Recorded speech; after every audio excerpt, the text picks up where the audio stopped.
The crowd responded at the end of the game and the team responded. A lot of admiration for the way your team stuck at it after the refereeing decision. It's my solicitor, sorry. 1 second.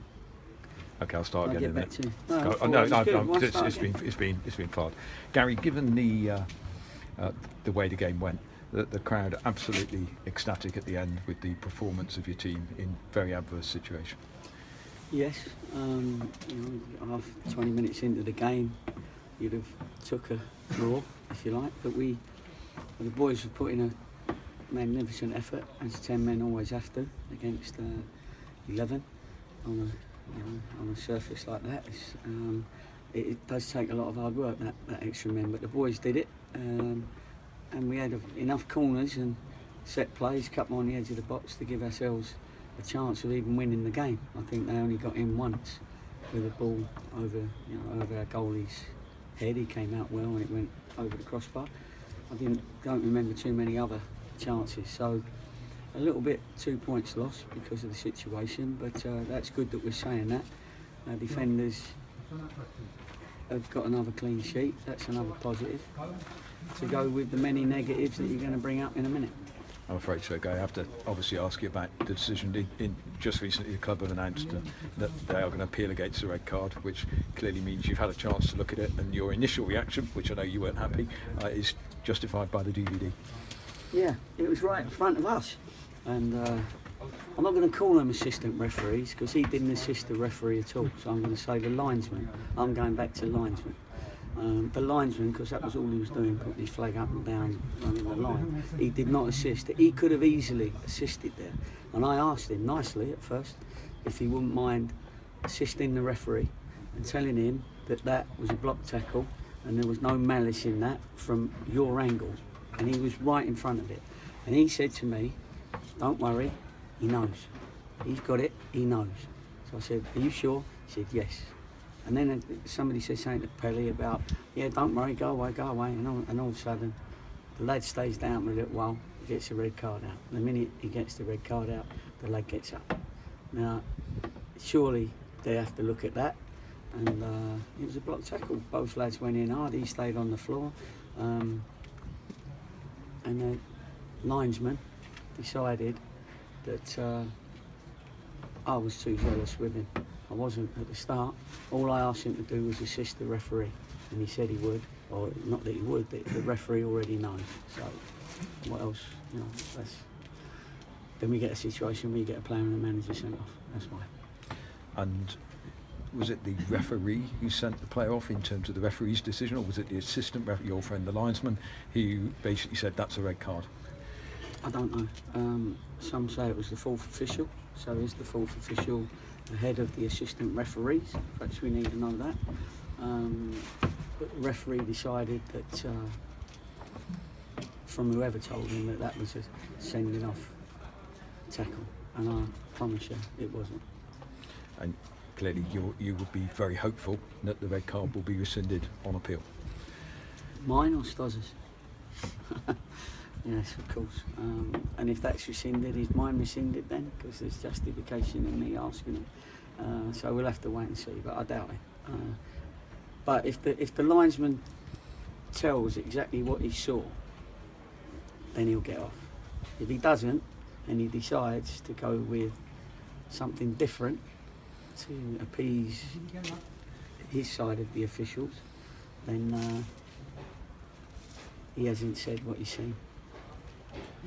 You've had red cards against your team in your time at Cheltenham.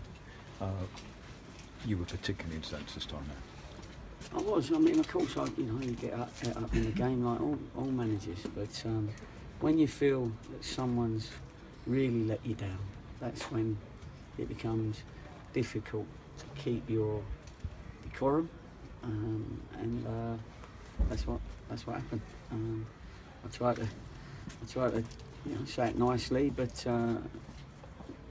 anyway, the situation was the situation. So I haven't been sent off too many times, a couple of times in my 30 years, and both times were for the right reasons.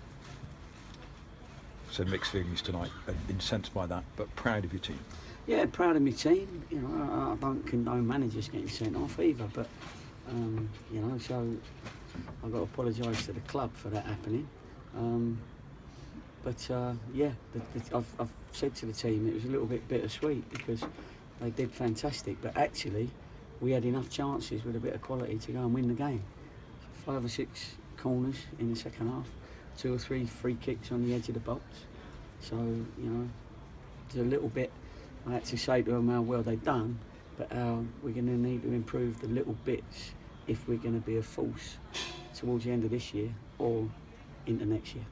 Gary, thanks so much. No problem, thank you. Gary, you won't want to be getting sent off very often, but it did lift the crowd in a way, didn't they? Because they sort of felt the injustice and the crowd seemed to get fired up for it behind the lads. Yeah, they did. I think the people that were at this side realised that, you know, it was right in front of them. They realised it wasn't, and they also realised, you've got to say it, that the lads stayed down and, you know, a long time. I think both of them went in, and they're both competitive lads.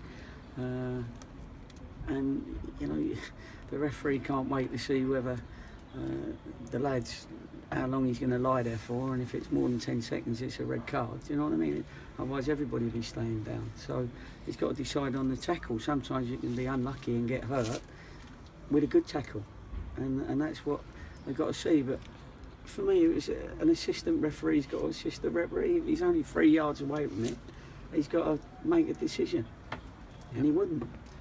Yeah, it's so important for Carl Storer that it is overturned because Yeah. he's just got himself back into the team. He's played well, Yeah. and it could ruin his season again after Well, previous well, disappointments. Yeah, it would definitely ruin his season, won't it? Again, if people look at it in the light that the appeal is, you know, where we're saying we don't believe it's a red card, then they'll see it's not a red card.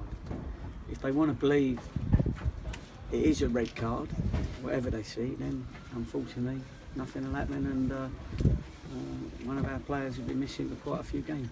Yeah, I asked you about Tim Bell, one of your backroom staff on Thursday, and I'd like to ask you about Ian Hurton today because the fitness levels that the team are showing at the moment, with 10 men, you know, can often look like you had the extra man. Yeah, it's it a did. testament to them, isn't it? That was a little bit why I was a bit disappointed that we were still 0-0, even though I was proud that they'd got through it with 10 men, because I felt that it shouldn't make that much of a difference the way we changed the shape. Well, we didn't change the shape. It was just, instead of having 2 up front, you just have the 1 up front, and everybody puts in an extra 10%, and that makes you 11 men ideally. But yeah, because we had chances, as I say, it was a little bit bittersweet, and the lads know that. I praised them enough, but I'm trying to help them as well for when we go to Exeter, Doncaster. We've got some big games coming up. We need to show a little bit more quality in our set plays. Yeah, with the back 3, 4 clean sheets in a row, Scott Brown not a single save to make today. No, that's right. He didn't have a single save to make, and that's what I'm saying. That's why I'm a bit, you know, I feel it's probably 2 points dropped in the end. Take nothing away from the lads, and I'm not going to. Yeah. Cheers, Gary. No Thanks a lot. problem. Thank you. Let's go.